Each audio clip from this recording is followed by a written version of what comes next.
कुलगाम जिले में शुक्रवार शाम हुए एक आतंकवादी हमले में 2 प्रवासी मजदूरों की मौत हो गई। इस घटना के बाद पूरे क्षेत्र में सुरक्षा एजेंसियां सतर्क हो गईं और हमले की जांच उन्होंने शुरू कर दी। शुरुआती जानकारी के अनुसार हमलावरों ने दोनों मजदूरों से पहले उनका नाम पूछा और धर्म पूछा, उसके बाद उन्हें निशाना बनाया।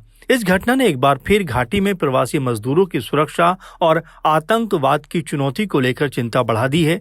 जम्मू कश्मीर के पूर्व पुलिस महानिदेशक एसपी वैद ने इस मामले को बेहद दुर्भाग्यपूर्ण बताते हुए कहा कि अपनी आजीविका कमाने के लिए कश्मीर आए 2 युवकों की निर्मम हत्या कर दी गई।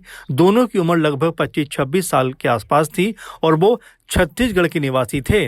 एसपी वैद ने कहा कि हत्या से पहले उनसे उनकी पहचान और धर्म के बारे में पूछा गया, जो पिछले साल पहलगाम के बैसरन घाटी में हुए आतंकी हमले के तौर तरीकों से मेल खाता है।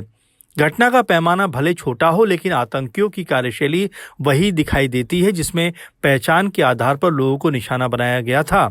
ये हमला ऐसे समय पर हुआ जब जम्मू कश्मीर में अमरनाथ यात्रा जारी है। पुलिस, सेना, केंद्रीय अर्धसैनिक बलों, खुफिया एजेंसियों, सीआईडी, आईबी के वरिष्ठ अधिकारी संयुक्त रूप से पूरे घटनाक्रम की समीक्षा करने में जुटे हैं। उन्होंने कहा कि हमले के पीछे शामिल आतंकियों की पहचान करके उन्हें पकड़ा जाएगा और भविष्य में ऐसी घटनाओं को रोकने के लिए सुरक्षा व्यवस्था को और ज्यादा मजबूत करने की जरूरत है। पूर्व डीजीपी ने पाकिस्तान के कब्जे वाले जम्मू कश्मीर की स्थिति का भी उल्लेख करते हुए कहा कि वहां हालात गंभीर बताए जा रहे हैं। उन्होंने दावा किया कि विभिन्न रिपोर्टों के अनुसार पाकिस्तान की सेना और रेंजर्स द्वारा बड़ी संख्या में लोगों की हत्या किए जाने की खबरें सामने आई हैं। वहीं रिटायर्ड ब्रिगेडियर विजय सागर धीमान ने कहा कि साल 2019 के बाद जम्मू कश्मीर में सुरक्षा अभियानों की प्रभावशाली तौर तरीके काफ़ी बढ़ी है।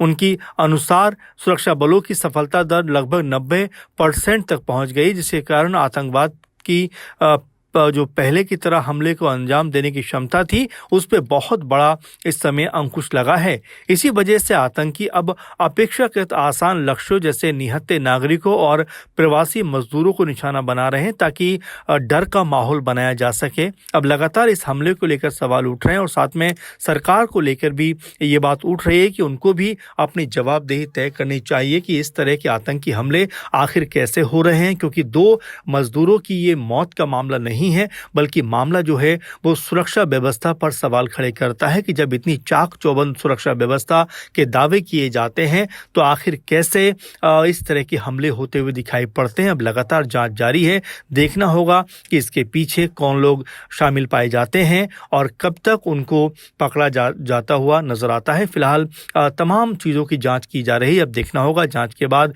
क्या कुछ निकलकर सामने आता हुआ नजर आता है।